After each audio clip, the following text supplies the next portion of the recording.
DS గారు 10 సూత్రాలతో స్వర్ణాంధ్రప్రదేశ్ కానీ లేకపోతే ఆర్థిక అభివృద్ధి, ఉపాధి, లేకపోతే ఏదైనా పెట్టుబడులు సాధించవచ్చు అంటారా? అంటే 25 ఏళ్ల ముందు ఆలోచిస్తాడు చంద్రబాబు అని ఆయనకున్నటువంటి పేరు. గతంలో కూడా విజన్ 2020 ఎప్పుడు ఇచ్చాడు? అది కూడా 1995లో ఇచ్చాడు అనమాట. అంటే ఒక 25 ఏళ్ల ముందు చూపు ఆయన ఎప్పుడు ఆలోచిస్తాడు. అప్పుడు ఆ రోజు ఆయన్ని ఎగతాళి చేశారు. 420 అన్నారు, విజన్ 2020. దాని ఫలితాలు వాళ్ళందరూ అనుభవిస్తున్నారు. నిన్న విజన్ 2047 డాక్యుమెంట్ రిలీజ్ అప్పుడు కూడా అది గుర్తు చేశారు. ఇప్పుడు ఏమంటారు విజన్ 2020 గురించి అని కూడా ఆయన అన్న పరిస్థితి. ఆ రోజు ఆయన పెట్టినటువంటి 100 ఇంజనీరింగ్ కాలేజీలు ఏది ఉమ్మడి ఆంధ్రప్రదేశ్ ముఖ్యమంత్రిగా 9 ఏళ్లలో హైదరాబాద్ చుట్టూతోనే నీకు 300 ఇంజనీరింగ్ కాలేజీలు తీసుకొస్తే బయటకు వచ్చిన ప్రోడక్ట్ ఐటీ నిపుణులుగా ఇవాళ ప్రపంచ దేశాలన్నిటిలో ఇవాళ స్థిరపడిపోయారు. ఇప్పుడు సంపద సృష్టి అంటే అది వాళ్ళు అక్కడి నుంచి సంపద వాళ్ళు మరి సంపాదించింది స్వగ్రామాలకు పంపటం. వాళ్ళ అమెరికాలో నీకు ఐటీ నిపుణులలో 25% తెలుగాళ్ళంట, అందులో 45% మహిళలంట.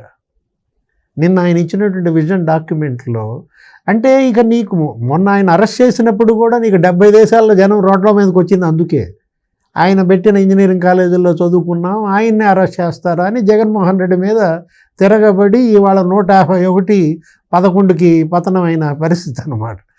ఇప్పుడు ఈ 2047 అదేంటి? స్పష్టంగా సంపద, సంతోషం, సంతృప్తి, ఆరోగ్యం. ఇవాళ ఆయన తీసుకున్నదంతా కూడా ఏంటి? విజన్ 2047 $2.3 ట్రిలియన్ ఎకానమీకి ఆంధ్రప్రదేశ్ మారాలి 2047 నాటి. అట్లాగే $43,000 తలసరి ఆదాయం పెరగాలి. ఇట్లా తీసుకున్నారనమాట. స్పష్టంగా ప్రతి సంవత్సరం గ్రోత్ నీకు 15% ఉండాలి. అక్షరాస్యత 100% సాధించాలి. ఇప్పుడు అక్షరాస్యత ఎంత ఉంది? 70% ఉంది. ఒక్క అన్ని రంగాలలో నీకేది? వ్యవసాయ రంగం. ఇవాళ వ్యవసాయ రంగంలో నీకు సాగునీరు ఎంత అందుతోంది? ఉన్న భూముల్లో 50% అందుతుంది. దీన్ని 90%కి తీసుకువెళ్ళాలి.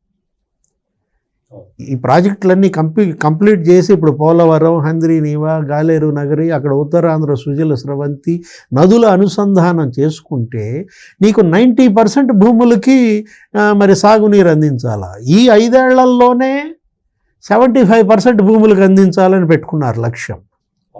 ఈ కంప్లీట్ చేసేసుకున్న పోలవరాన్ని ఈరోజు నీకు ఒక 3 నగరాలని విజ్ఞాన కేంద్రాలుగా చేయాలని, నాలెడ్జ్ సిటీస్.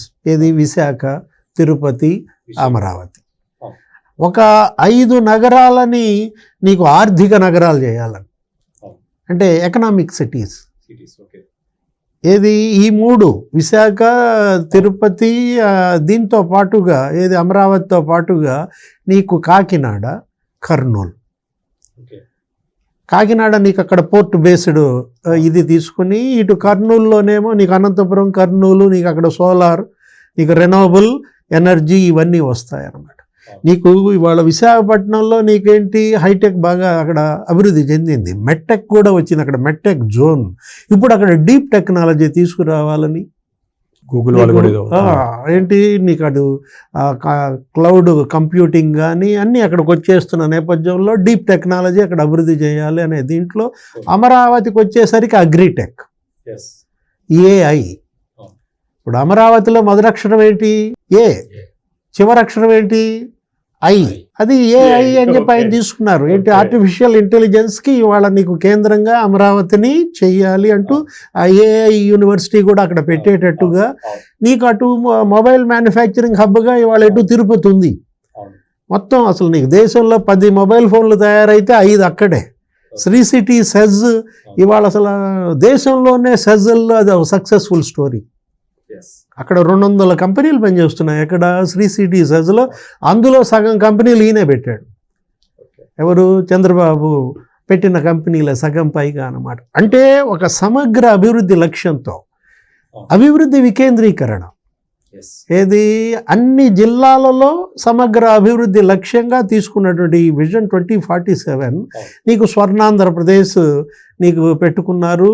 వికసిత భారత్లో ఇది కూడా వికసిత ఆంధ్రప్రదేశ్ అంటూ వాళ్ళ విజనరీ లీడర్ పవన్ కళ్యాణ్ ఒకటే మాట అన్నారు, ఏమని, మరో 10 ఏళ్ళు ఆయనే సీఎం అన్నాడు.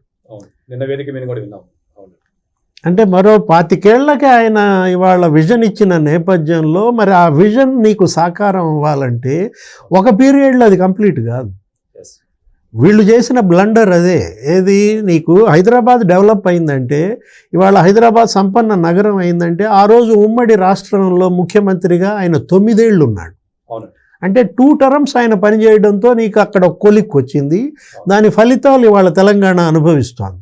ఇప్పుడు తెలంగాణ సంపన్న రాష్ట్రం అయిందంటే గ్రోత్ ఇంజన్ హైదరాబాద్ అన్నమాట. అక్కడ ఐటీ, ఏది ఇన్ఫర్మేషన్ టెక్నాలజీ నీకు అక్కడ కామధేను అయిపోయి ఇవాళ ప్రతి సంవత్సరం నీకు 2.5 లక్షల కోట్ల ఐటీ ఎక్స్పోర్ట్స్ జరుగుతున్నాయి ఇక్కడ హైదరాబాద్ నుంచి. అట్లా నీకు ఆంధ్రప్రదేశ్ నీకు అభివృద్ధి చెందాలంటే అందుకే అంది పవన్ కళ్యాణ్ 10 ఏళ్ళు ఆయన ఉంటేనే ఇప్పుడు ఈ విజన్ కొంతవరకన్నా అతను గ్రౌండ్ చేయగలరు అనమాట. పెట్టుబడులు తీసుకొస్తున్నారు. ఇవాళ 6 నెలల్లో నీకు విశాఖలోనే నీకు 4 లక్షల కోట్ల పెట్టుబడులు అంటే ఏది ఆర్సిలార్ మెటల్ ఆ స్టీల్ కంపెనీయే నీకు అది 1,60,000 కోట్లతో వస్తుంది. నెక్స్ట్ ఎన్టీపీసీ గ్రీన్ హబ్ అక్కడ వస్తుంది, గ్రీన్ అమోనియా, అది 2 లక్షల కోట్ల ఒప్పందం ఎన్టీపీసీ. రేపు ఎప్పుడో ప్రధాని మోడీ వచ్చినప్పుడు అక్కడ శంకుస్థాపన చేస్తారు. అంటే ఇవాళ అవకాశాల స్వర్గధామం. ఏది, ఇది హెవెన్ ఆఫ్ ఆపర్చునిటీస్ అనమాట. డివిఎస్ గారు, మన గతంలో విజన్ 2020 పిలుపునిచ్చినప్పుడు దాదాపు ఎన్నో వందల ఇంజనీరింగ్ కాలేజీలు వచ్చాయి. ఇప్పుడు ఇంజనీరింగ్ కాలేజీలో ట్రేడ్స్ ఏమున్నాయో ఇప్పుడు ఎంతవరకు ఉపయోగపడుతున్నాయో అందరికి తెలిసిందే. అంతకు మించి కావాలి 2047లో. అంటే ఎటువంటి ఇన్స్టిట్యూట్ స్కిల్ నైపుణ్యానికి సంబంధించిన కాలేజెస్ కానీ, నైపుణ్యానికి సంబంధించిన కోర్సులు కానీ, ఏమైనా ఇంకా అడ్వాన్స్డ్ ఏమైనా రానున్నాయా ఆంధ్రప్రదేశ్కి? స్కిల్డ్ యూనివర్సిటీ వస్తుంది. ఏది, నీకు స్కిల్ డెవలప్మెంట్ యూనివర్సిటీ పెడుతున్నారు. నీకు దగ్గర ఒక 350 స్కూల్స్ వస్తాయి. ఒక 20 హబ్బులుగా దీన్ని తీసుకుని ఇవాళ నీకు అది గతంలోది ఏంటది హైటెక్ అన్నారు. హైటెక్ సిటీ అంటారు. ఇప్పుడు ఏది సైబర్ టవర్ చుట్టూతా సైబరాబాద్ ఇదంతా. ఏది, ఆ రోజు పవన్ కళ్యాణ్ ఏం చెప్పాడు, చెన్నై నుంచి నేను హైదరాబాద్ వచ్చాను, వస్తే అంత రాళ్ళు రప్పలు. అక్కడ మనం రాళ్ళు రప్పలు చూసాం. చంద్రబాబు అక్కడ మరి న్యూయార్క్ చూశాడు, సింగపూర్ చూశాడు. ఇవాళ సైబరాబాద్ నీవు న్యూయార్క్ని సింగపూర్ని తలదన్నేటట్టుగా వచ్చిన నేపథ్యంలో ఇవాళ అది హైటెక్. ఇప్పుడు ఇదేంటి డీప్ టెక్ అంటున్నారు. ఏది, డీప్ టెక్నాలజీ అనమాట. ఇప్పుడు వెళ్తోంది కూడా ఆర్టిఫిషియల్ ఇంటెలిజెన్స్ కావచ్చు, లేకపోతే ఈ క్లౌడ్ కంప్యూటింగ్ అని, అగ్రిటెక్, మెడ్టెక్ ఇవన్నీ కూడా వస్తున్నది. ఇప్పుడు విశాఖపట్నంలో మెడ్టెక్ యూనివర్సిటీ వస్తుంది. మెడ్టెక్ జోన్ పెట్టింది ఆయనే. ఇప్పుడు ఉమ్మడి రాష్ట్ర ముఖ్యమంత్రిగా తను అప్పుడు జినోమ్ వ్యాలీ పెట్టారు. ఆయన అప్పుడు పెట్టిన జినోమ్ వ్యాలీలో ఇది ఏది భారత్ బయోటెక్ ప్రపంచానికి వాళ్ళ సుచిత్ర ఎల్లా, లేకపోతే వాళ్ళు మరి కృష్ణ ఎల్లా, వాళ్ళ కరోనా వ్యాక్సిన్ తయారీ అక్కడ 70 దేశాలకి వ్యాక్సిన్ ఇక్కడి నుంచి ఎగుమతి. ఎక్కడి నుంచి, హైదరాబాద్ నుంచి.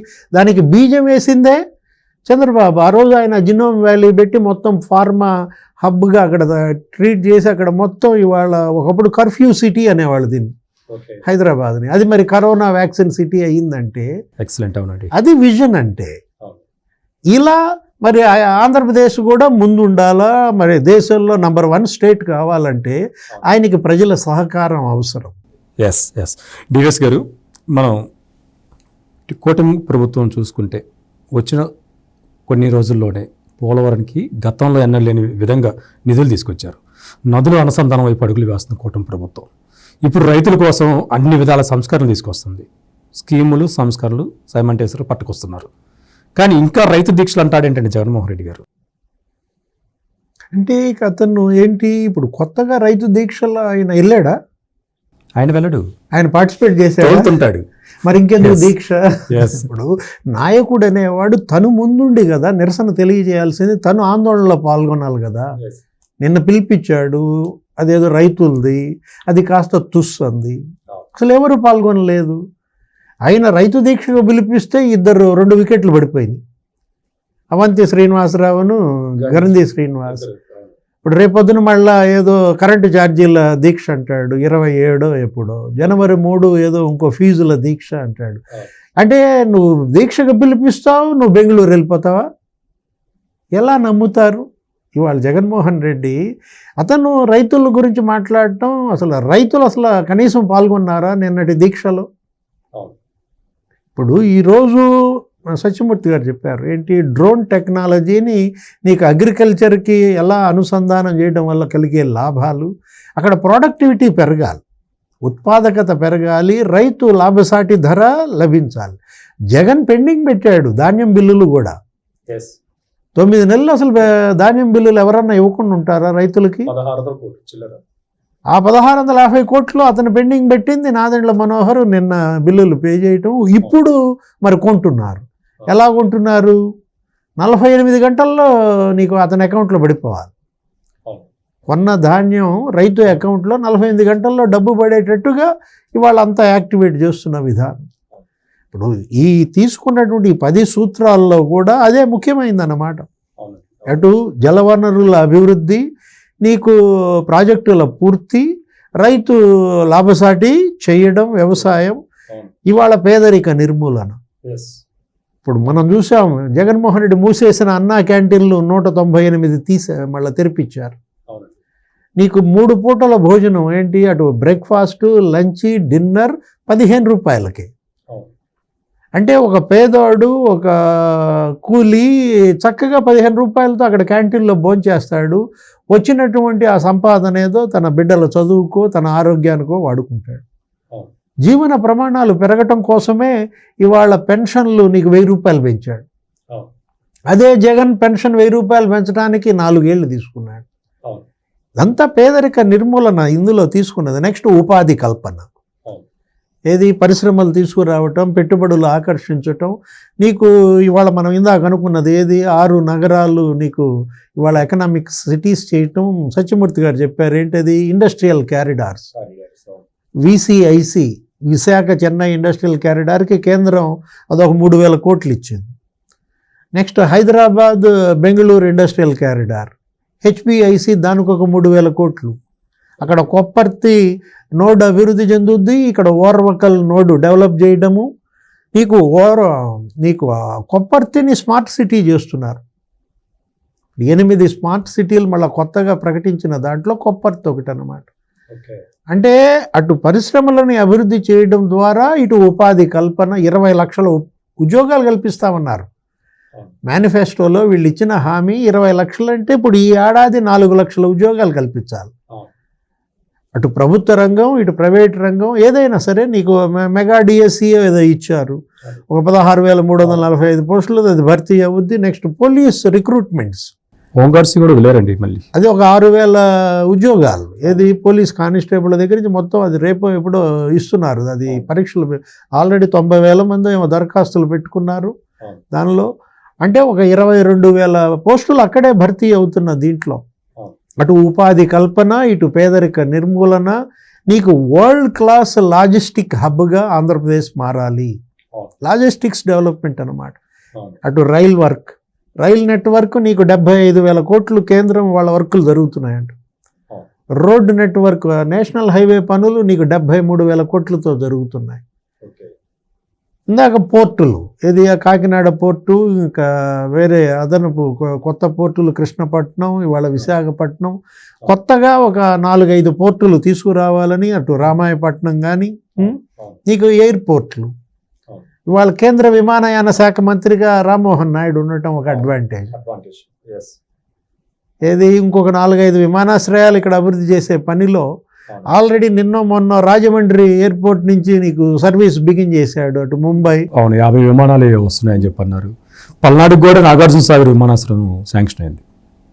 కల్లో కూడా అనుకోలేదు పల్నాడులో అలా జరిగిద్దని. అట్లా వస్తుంది. దగదర్తి అక్కడ ఒక విమానాశ్రయం, నాగార్జున సాగర్ ఎయిర్ స్ట్రిప్, ఇవన్నీ కూడా డెవలప్ చేసుకోవాలి. మొత్తానికి స్వర్ణాంధ్రప్రదేశ్ విజన్ 2047 కల సాకారానికి అన్ని అడుగులు పడతాయి. సక్సెస్ఫుల్గా ముందుకెళ్ళింది 10 సూత్రాలతో అని చర్చ ద్వారా అర్థమవుతుంది. మరొక అంశంతో మళ్ళీ కలుద్దాం. చర్చలో పాల్గొన్న డివిఎస్ గారికి, సత్యమూర్తి గారికి నమస్కారం.